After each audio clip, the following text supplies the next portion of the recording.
What's up, Thrashers, and welcome back once again to the Thrash Maniac 99 YouTube channel, and I am back for yet another episode of Under the Radar, where I get to briefly review albums I didn't give a full review to, all in one video. And for this time around, I am talking albums that came out during the weekend of February 11th, and only 3 this week, as there was only 5 albums I had on my list of stuff I really wanted to check out, and I did Amorphous and Voivod. Now I'm here to talk about the remaining 3 that came out during the weekend, and it's a different styles, all 3 completely different styles of metal. And we're going to kick things off with the first one, and that's Night Cobra with Dawn of the Serpent. So Night Cobra is a traditional heavy metal band out of Texas, and this is their debut album, and definitely the trend continues with me hearing like old school sounding traditional metal albums from newer bands. Like I was talking about earlier in the year with like Tension and Emerald Sun and a couple of others, Eliminator being a big one right there. This just continues that trend of classic metal coming back to the forefront in the underground. And Night Cobra here, this is a very short album. It's only a little over 30 minutes long, so aside from the opening track, which was about 6 minutes long, which, bold move making the longest track of your album the opener, and it was a hell of an opener with lots of tempo changes, like it would go from mid-tempo to even a little bit into speed metal territory, but top to bottom, like there are some great melodies on this album, tons of shredding solos that not only have feel, but a lot of technicality on top of it. And the vocals, on the other hand, wasn't the biggest fan of the vocal style on this album. I don't know what it was about it. It just didn't really grab my attention, though the instrumentation on this album I really enjoyed. Like I said, the tempo changes, the shred, the drum work was solid. Gets a bit thrashy at times. It gets a very, almost like proto-power metal at times. This almost feels like an amalgamation of the new wave of British heavy metal, the early speed metal stuff, and early power metal. Kind of like Iron Maiden meets, I don't know, like Exciter and a little bit of like early Halloween kind of mashed together, musically speaking. Of course, like I said, it's got a lot of shred going on, but again, the vocals were really the one thing I wasn't as into on this album. But granted, this is their debut, so who knows, maybe on their second release not only will the instrumentation get better, but maybe the vocals will be better. And for all those reasons, I give this album an 8.5 out of 10. It's a really good debut. It's a solid effort from a new band. I look forward to hearing what this band has in store for their second album when and if they get to it. Could be next year, could be 2 years from now. Who knows? But solid job on you, Night Cobra. Now moving on to the next album, which is from a band that I've heard a lot about over the years, but never really gave them a listen until this album. And that is Cult of Luna's The Long Road North. Of course, Cult of Luna formed in '98 out of Sweden and are considered kind of like the Swedish version of the band Neurosis, because Neurosis are often considered the forefathers of what's known as post-metal, and this is an atmospheric post-metal band with a little bit of sludge thrown into the mix. Now, one thing I noticed right off the bat with the opening track, lots of groove and great rhythms going on here, and I'm trying to remember off the top of my head, Cold Burn. I was trying to make sure I remembered the song. The opening track, I really loved the groove, the rhythms. Unlike the other albums that I've listened to this year, this album focuses more on atmosphere rather than ultra heaviness, even though there are heavy parts all throughout this album. And vocally, it's very much kind of like that hardcore shout with growls kind of thrown in here and there. So, like I said, it focuses more on an atmosphere to create like a dark, murky feel. And of course, lyrically speaking, it's all about despair and existential stuff and loneliness. So, yeah, kind of abstract in comparison to like other metal bands' lyrics when it deals with male loneliness.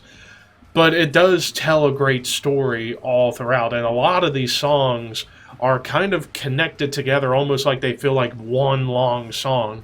Hell, there were 3 tracks on here that were about 10 minutes or longer.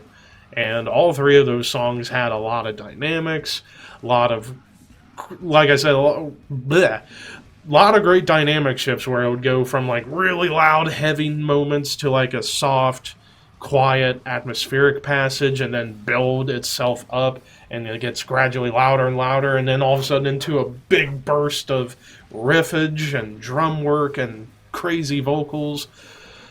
So yeah, for my first experience checking out Cult of Luna, I really, really liked this, so maybe I need to go back to some of their previous albums and give those a listen, because I enjoyed the atmosphere on this, although, like I said, yeah, it focuses more on that atmosphere, and I'll be honest with you, never been a big post-metal guy, only because that's one of the subgenres of metal I know the least amount about.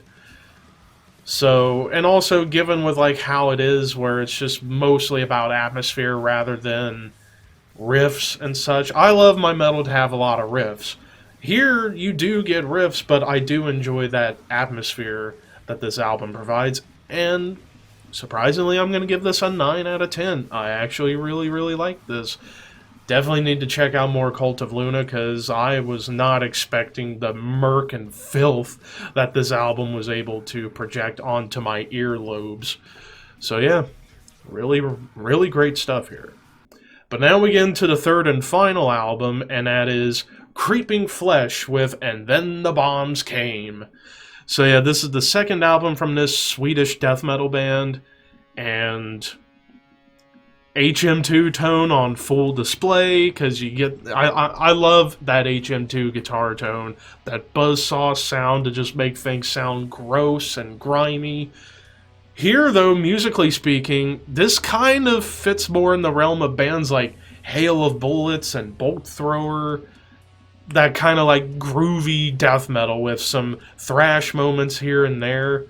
But vocally speaking, like, this almost feels like a mixture of Carl Willits and George Corpse Grinder Fisher. More Corpse Grinder than Carl Willits, because it has that like gross, like, oh, kind of style. And then again, the vocalist Robert Carlson really just goes full tilt on the vocals. Musically speaking, like I said, it deals with a lot of mid-tempo stuff, some great grooves, nasty breakdowns, some occasional thrashy moments. Yeah, this definitely feels in line with something that Bolt Thrower would do for sure, and maybe even to a lesser extent Hail of Bullets or Frozen Soul, Gate Creeper. And this is their second album too, which is really cool. That this is my first time checking out this band. So this is like Bolt Thrower on an HM2 pedal with Corpse Grinder vocals. It's a hell of a mixture, and of course, lyrically speaking, it's all about torture and the horrors of war. Like this, again, with the lyrics, it feels like something Bolt Thrower or Hail of Bullets would write. Musically speaking, it's fucking fantastic. I love the production on this album, that guitar tone, that HM2 sound. It's on full display. The grooves are infectious, the breakdowns are nasty, the little thrash breaks are really energetic, and the vocals fucking gross and disgusting. So this is one I'm thinking about picking up eventually myself. This is a fantastic album. So far, one of the best straight up death metal albums of 2022. In just a month and a half we've started into this year. I give this a 9.5 out of 10. Highly recommend this for fans of Bolt Thrower, for fans of Corpse Grinder, and for fans of the HM2 sound. This is it for you. Fucking amazing death metal. And a little shout out to Necrotic Nick. If you haven't checked this album out, you should check it out, because it is fucking incredible. But anyways, what did you guys think of all these albums that I talked about here today on Under the Radar. Let me know in the comments below, and as always, I will have links to these albums in the description box for you guys to check out and judge for yourself. Now, after this up-and-coming weekend, things are going to get unwieldy for Under the Radar for the end of the month because, good lord, from February 20th through the 25th, there has got to be double-digit, like at least 11, maybe 12 albums, so I don't know if I'm going to be able to do Under the Radar for that, or if I do, it's going to be super long, or it might be in 2 parts. I don't know, because at the end of the month, we got so much coming out. And I'm going to try my best to cover those. But anyways, thank you guys for watching. Horns high, and I will see you soon.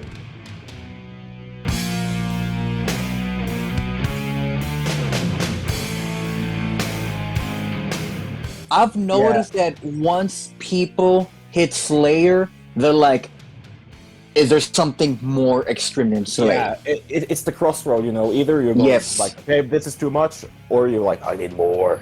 Yeah, so I found Cannibal Corpse on YouTube when I was 12 or 13 and heard the Hammer Smash the Face bass solo. Of course. Of course, already then I was a bass player, but when I heard that, I was like, okay, that's what I'm gonna do. This is it. And then it just spiraled downwards from there. And it just keeps growing and growing and growing. Yeah, it never stops. It devours you. Yeah, because